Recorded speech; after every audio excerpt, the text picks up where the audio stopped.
Fáilte over Cordia, you're welcome indeed to another edition of the Irish at Home and Abroad. Now don't forget, later on the programme we're crossing over to Manchester to join Martin Logan, who's out and about with the Irish community in the UK.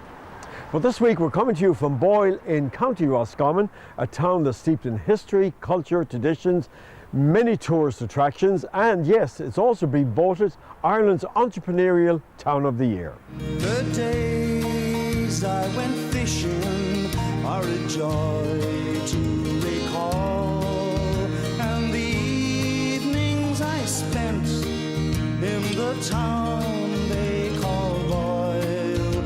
I knew in this place that a king I could be if I found me the queen of the Isles of Lucky. Tommy, this is the centrepiece of the town. Yes, indeed, King House, and you're very welcome to it. King House is nearly 300 years old.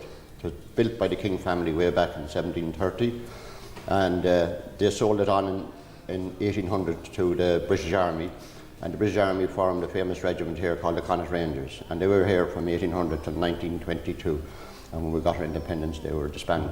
There's a couple of rooms dedicated to There is, yeah. There's six rooms dedicated to the Connaught Rangers, and it tells their history over 200 years. We also have a full-time researcher here for the Connaught Rangers, and people come and they can trace their relatives that had been in the Connaught Rangers, and this is a service provided by the Connaught Rangers Association here. And the room we're in now, this is the latest addition to the house. Indeed, yeah. We're delighted and very proud of this room and the room behind you there. It's the McAleese collection. Our former president, Mary McAleese, when she was president 14 years, she travelled all over the world on behalf of the Irish state, and she received presidents, and she accepted them on behalf of the Irish people, and she was kind enough to help Roscommon County Council to persuade the OPW to release them here to King House. So we're the only museum in Ireland that has a public display, so you can see them all around you here. Beautiful, beautiful stuff that she got from world leaders, and we're proud to have them, and we thank Mary McAleese for. Now, I'd imagine it's a huge tourist attraction for the town, and so how do people, is there a charge to come in, or when you open and close? And that? Yes, well, the tourism season in King House is from the 1st of April till the end of September, but we're open all year round for groups of 20 or more, and we're also a licensed registry office now, so we have a lot of weddings here. In the big room upstairs, the grand piano up there, and it has become very popular with people wanting to book their weddings here, so we're delighted to be able to offer that service here in Boyle, and without King House we couldn't do it. Roscommon County Council are naturally enough very proud of what they've done here. It's open nearly 20 years now, and it's brought thousands and thousands of visitors here to Boyle.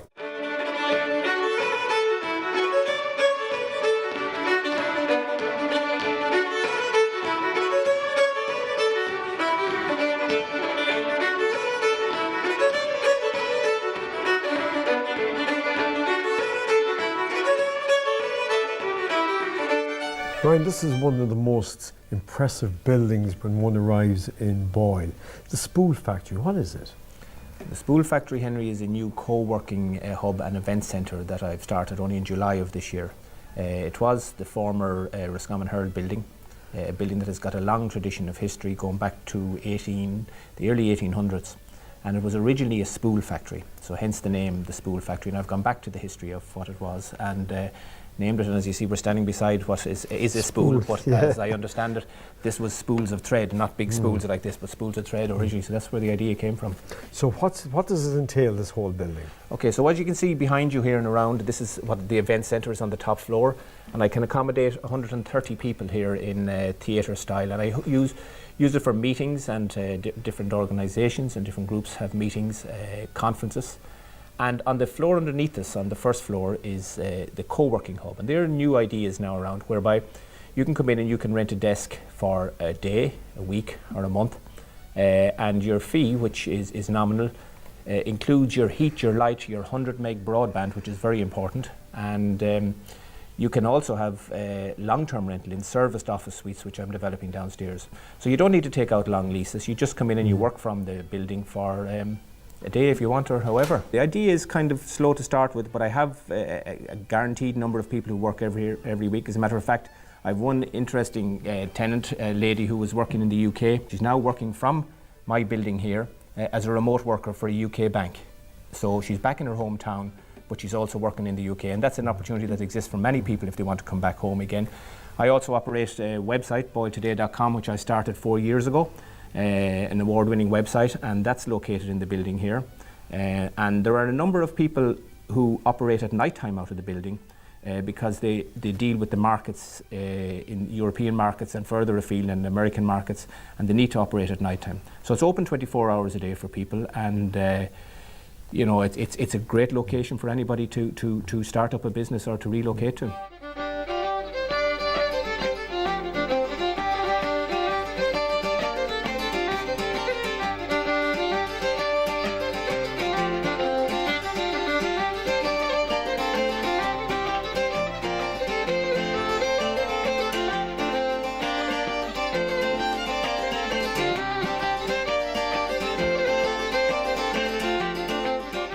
Barry, the art's very much alive in Boyle.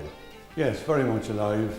For 30 years now, we're going very strong, and they have a big festival here, which is a huge affair, and artists from all over the country come and exhibit here. Profits from that exhibition, over the years, we have invested in the Boyle Civic Art Collection. So we now have 270 pieces that we exhibit, some of them here, and we also exhibit them in public places in the town. So, and the art, I think it has inspired many young people to go on into the arts here in Boyle.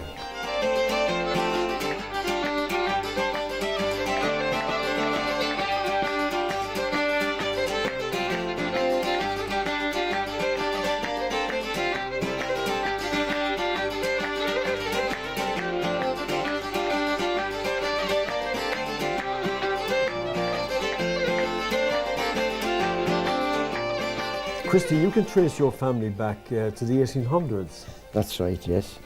Around 1840.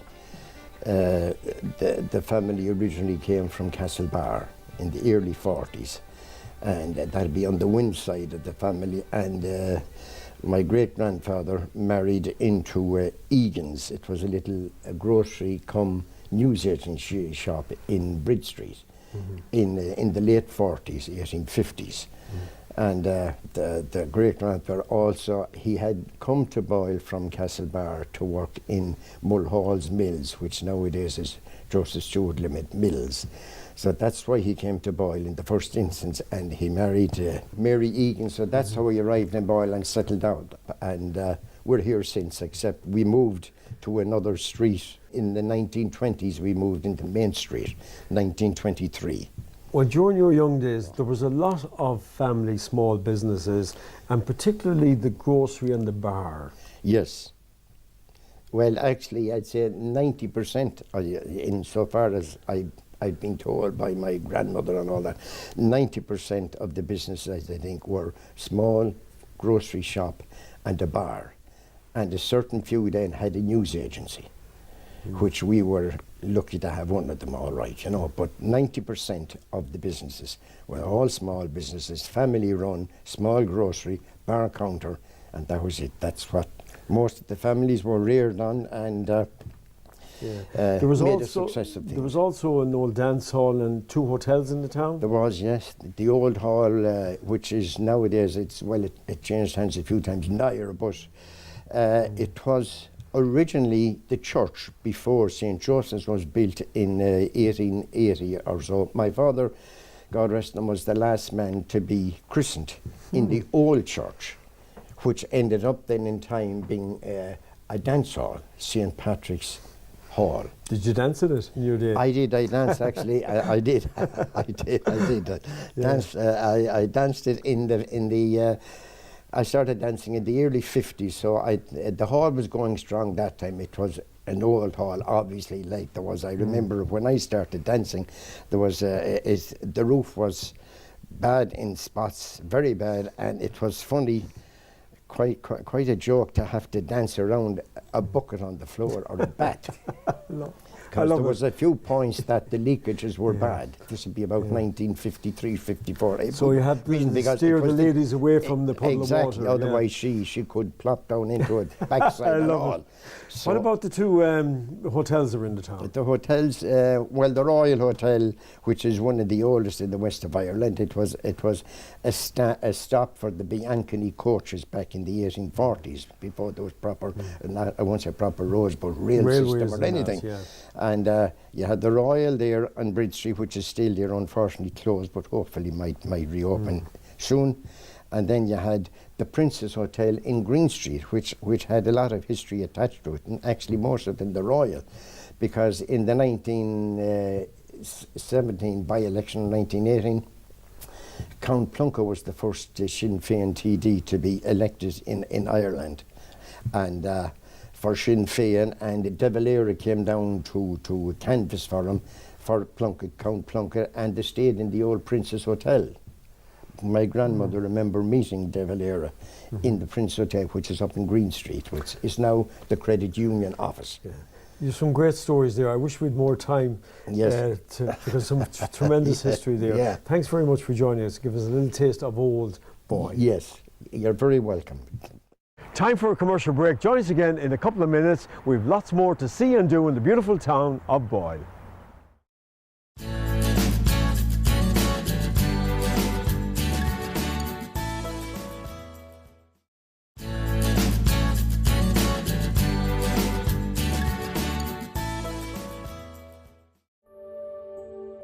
MacDermot was the chieftain of Moylarg, a Celtic kingdom in North Roscommon. He had a beautiful daughter named Unavan. Unavan and Tomás fell in love and wished to marry, but their father would not allow the marriage because he believed Tomás was not good enough for his daughter. Tomás was banished from the area, and Unavan's father had her confined to Castle Island on Loch Key. Unavan fell into a deep sadness and was dying of grief. When Tomás heard this, he went straight to see her. Legend says that he sat by Una's bedside, held her hand, and she slept for the first time in days. Unavan died of a broken heart and was buried on Trinity Island, an island on Loch Key. In his grief, Tomás used to swim to Trinity Island every night to keep vigil by her grave.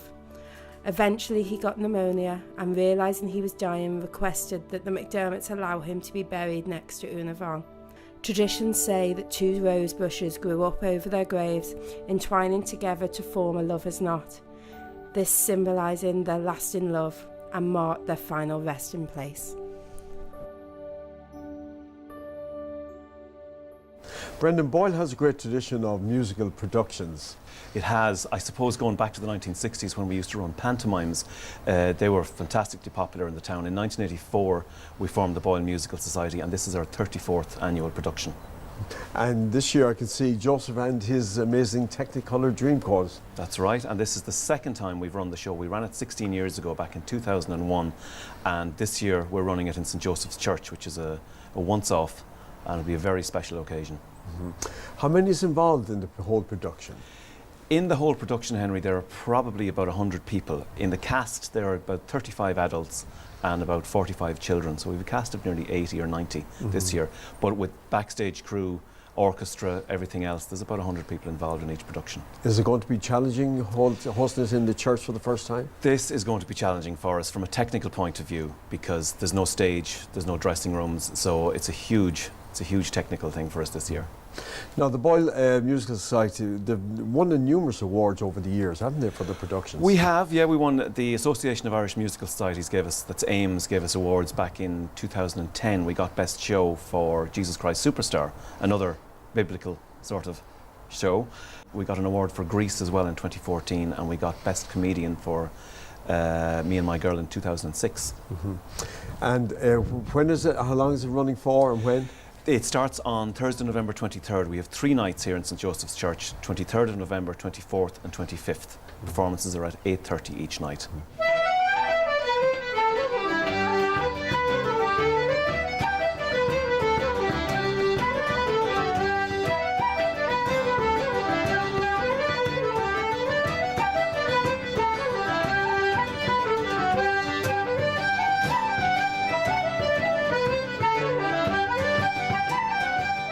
Did There's been a tremendous revival in Roscommon's GAA fortunes here in the last number of years in the county. Yeah, absolutely. You know, Roscommon, they won a Connacht title in 2010, but then things kind of took a dip after that, for a few years after that. But there was a lot of very good underage teams have come through kind of around 2010, 2011, 2012. So they really started, those players were all kind of, a lot of them were drafted in over the past couple of seasons. They had a great league campaign there in last year, 2016.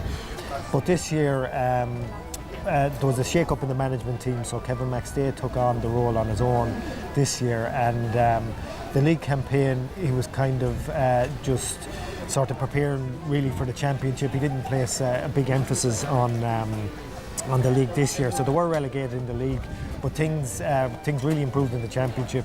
They bet Leitrim, and then they were really very on the roll, as they say. They were on the roll, but they were very much underdogs going in against Galway in the Connacht final in Salt Hill. So they hadn't beaten Galway since 2001. So everybody was hoping that they put in a good performance, but they kind of weren't expecting Roscommon to win. But they put in a fantastic performance, and a Boyle man here, Enda Smith, ended up man of the match that day. He usually used to play at wing forward, but Kevin McStay switched him to midfield this year. So it was a good move, because Enda put in massive performance at midfield throughout the year, but particularly in the Connacht final. And he was man of the match that day, and ended up with an All-Star nomination. And he's also on the Australian rules as well. He's also he was also picked on the panel for the international rules. Finally, any prediction for next year now for the championship? What do you think? How do you think they'll do? I think they've got a fairly positive draw again. They've got Leitrim in the semi-final, so they avoided the big two, Galway and Mayo. Leitrim Division 4, so even though you know it's always a tough game, it's a derby match against Leitrim, but you'd expect Roscommon should be able to come through that, so that'll put them back in the Connacht final again against probably either Mayo or Galway. I think they've got a good shout whoever they're playing. I mean, you wouldn't like, obviously Mayo were in the All-Ireland final this year, so I wouldn't like to talk their chances up too much, but at the same time you'd expect them to be in the Connacht final, and with the experience of this year, I think I'd give them certainly a 50-50 chance of retaining the title.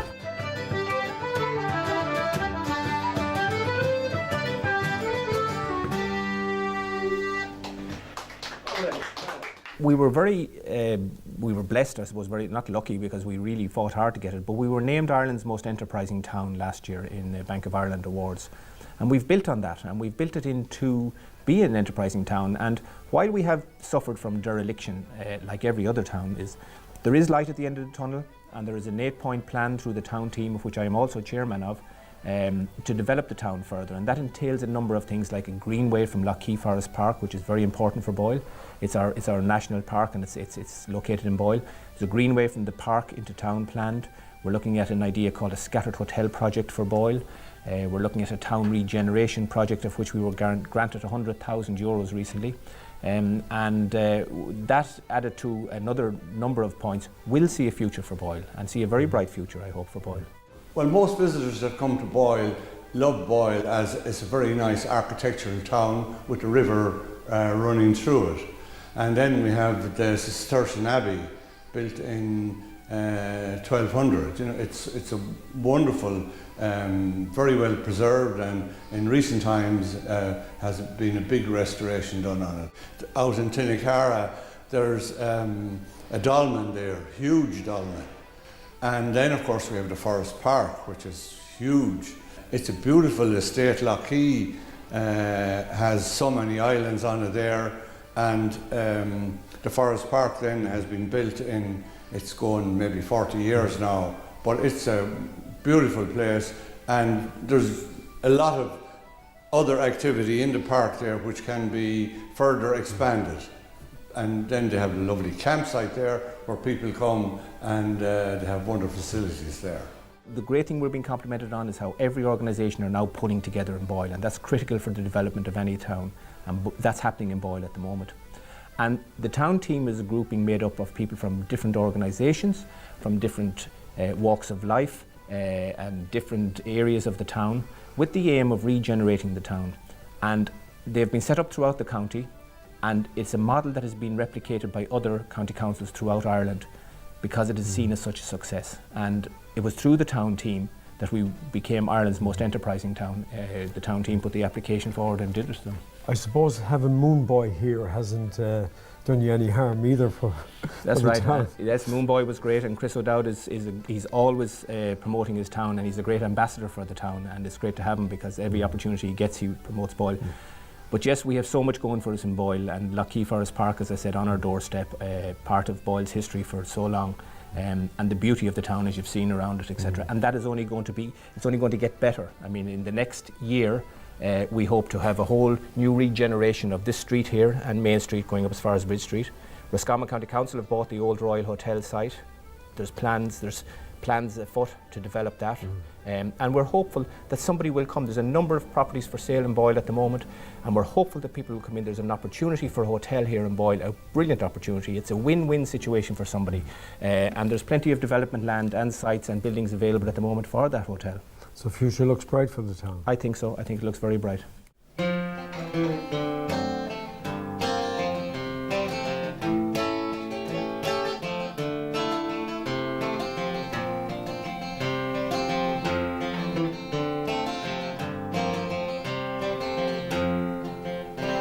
They were watching the game at the front of the bar. They were wild and excited and tense. There were men playing darts in the corner and a card game about to commence. And some were cocktail-lathered and shaven in their Sunday best out for the day. And some looked like a fright after Saturday night, and some of them just looked away. When Oliver beckoned to Jenny and they filled up the jukebox once more, and they stood hand in hand for the strike of the band, and then gently they took to the floor to the words of the waltz of the angels and that whiny old steel guitar sound. They got lost in the din of the old Boyle organ as if nobody else was around. And he held her like she was his flower, like they were on fire, like it was their time. They twirled and they glided, and all sadness subsided when their two hearts collided in perfect rhythm and rhyme. It's time for us to go. We hope you enjoyed our journey around Boyle. I would highly recommend it to anybody to come and visit this beautiful place. Well, don't forget, coming up after the break, we'll be crossing over to join Martin Logan in Manchester. So from me and all the team, slán go fóill.